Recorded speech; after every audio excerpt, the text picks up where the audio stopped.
So you make up what the future is. If your present is painful, you can escape to the past and get out of the pressure to change. How many follow this? Say I. Or you can escape to a future because no one knows what it is for sure and you can make it up. But if your brain links, it's been painful in the what? Past, in the, and it's even worse in the, it'll change like that. Who here has ever stayed in a relationship that you knew was not right for you? It wasn't right for you, it wasn't right for them. Who has ever stayed in a relationship way too long? Who's done this before? Raise your hand, say I. It wasn't good for you, it wasn't good for them, yet you stayed. Why? Why? Because even though it's painful in the present, what'd you do? You said, it'll get better over there in the future.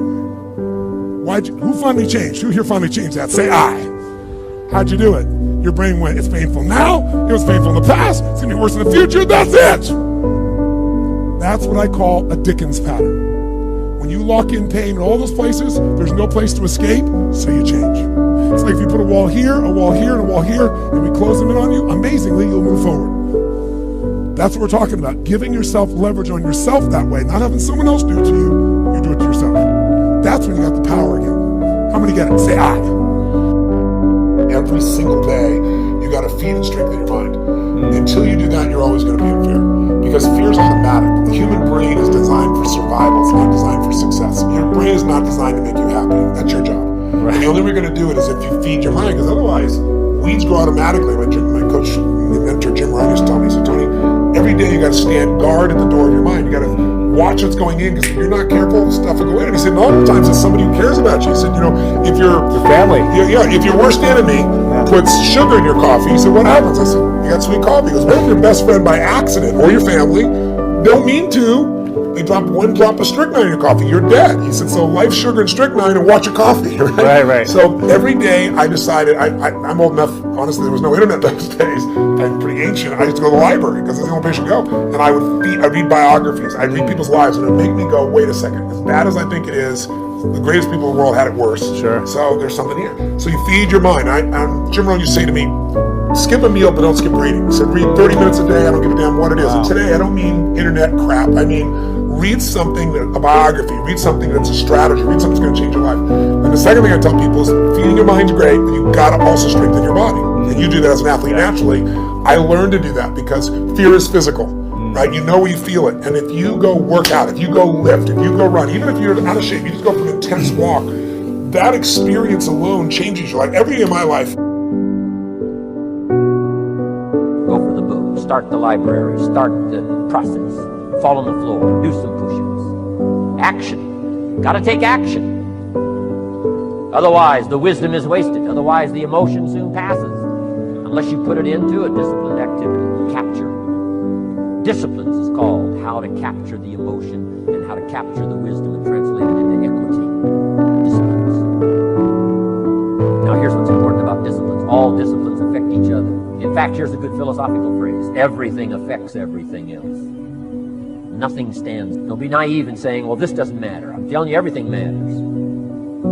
There are some things that matter more than others, but there isn't anything that doesn't matter. We all pity the man who says, well, this is the only place I let down. Not true. Key to take home. Every letdown affects the rest of your performance. Every letdown affects the rest. This is part of the educational process on personal development. If you don't take the walk around the block, you probably won't do the apple a day. If you don't do the apple a day, you probably won't start building your library. If you don't build your library, you probably won't keep a journal, and you won't take pictures, and you won't do this, you won't do wise things with your money, won't do wise things with your time, won't do wise things with your possibilities and relationships, and the first thing you know, 6 years of that accumulated, and we say you have messed up. So the whole key to reversing that process now is to start picking up these disciplines. You can think about it as a limitation of the perceiver. The problem too is that whatever knowledge you accrue about the system changes the system. It's like trying to predict the stock market, which isn't possible, right?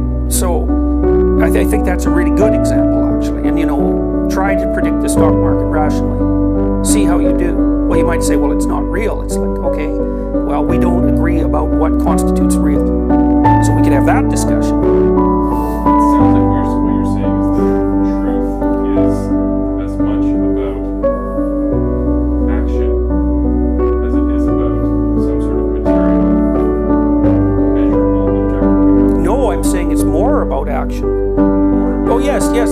fundamentals of truth are those that guide action. And then the objective science is nested inside that. It has to be. There's no way around that. Okay, so that I think is really central, because everything, in my mind, everything maps a meaning, and a lot of it flows from there. It's a different way, it's a different priority. Oh, that's right. That's right. Maybe we can elaborate that a little bit. Okay, well then we could do that Darwinian. Let's do it from a Darwinian perspective. Okay, so first of all, there's the single cell animals, we'll say. Well, we don't have to talk about them. What we're going to start to talk about is animals that have a sufficiently complex nervous system to have to respond to the social environment, which would be made out of conspecifics often. So lobsters are a perfectly good place to start. It's like there's a lobster and then there's another lobster, and maybe they're alone. Well, then they only have to solve the problem of being one lobster. But then as soon as you put them together, they have to solve the problem of being two lobsters in the same space. And then maybe there's 100 lobsters in the same space. So then the question becomes, how do you organize lobster behavior when most of the environment consists of other lobsters behaving? And the answer to that is you make a dominance hierarchy. And then the dominance hierarchy, the way you adapt to the dominance hierarchy is by noting the patterns of behavior that compose it, and by first internalizing those, let's say, modeling them to the degree that that's possible, but even more remarkably, over huge expanses of time, because the dominance hierarchy and its patterns are a fundamental element of reality, you start to adapt biologically to the dominance hierarchy. So now what we've got is we've got an emergent set of social behaviors. Okay, they're not rules, because they're not rules till you observe them, or till you codify them, or till you articulate them. What they are is the patterns from which rules emerge, and they're deep patterns. So then you might say, okay, what are the rules for staying alive in a dominance hierarchy, not being torn apart by your conspecifics? And that's learning quickly who can tear you into pieces and who can't, and learning how to get away from the thing that can tear you into pieces quickly, and learning how to push the thing that can't aside. And you'd better learn that fast. And you want to learn it with the minimum possible amount of damage, because that's another problem that social creatures have, or at least creatures that are in a dominance hierarchy. It gets even more complicated when the members of the dominance hierarchy start to cooperate. But lobsters, as far as I know, don't cooperate. But still, like, their behavior is very, very determined by the nature of the dominance hierarchy. Robert surely had a point.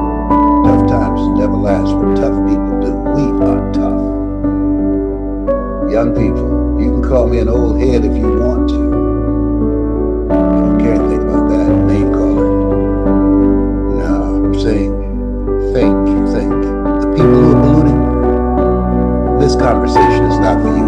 You're going on to do something else. You have no intention of doing the right thing. You're just thinking how you can take advantage of the situation and break in someplace else and run away with some stolen goods because you're a criminal and you deserve to be locked up. You have something special. You have greatness in you, and I'm sticking to it. I've been waiting. I've been watching. I've been listening to everyone, and I just want to share my thoughts. So in summary, I gave you some things that we should do, what we should fight for. And I condemn looting because it doesn't produce anything. If it did,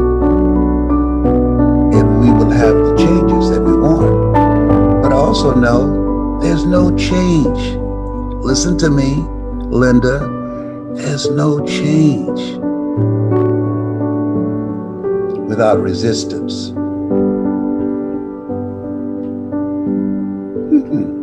All major change, there was some violence involved. Frederick Douglass said, we might not get everything that we fight for, but everything we get, it will be a fight. Yeah, it's going to be a fight. Yeah. We're going to fight a good fight. And it's not over until we win.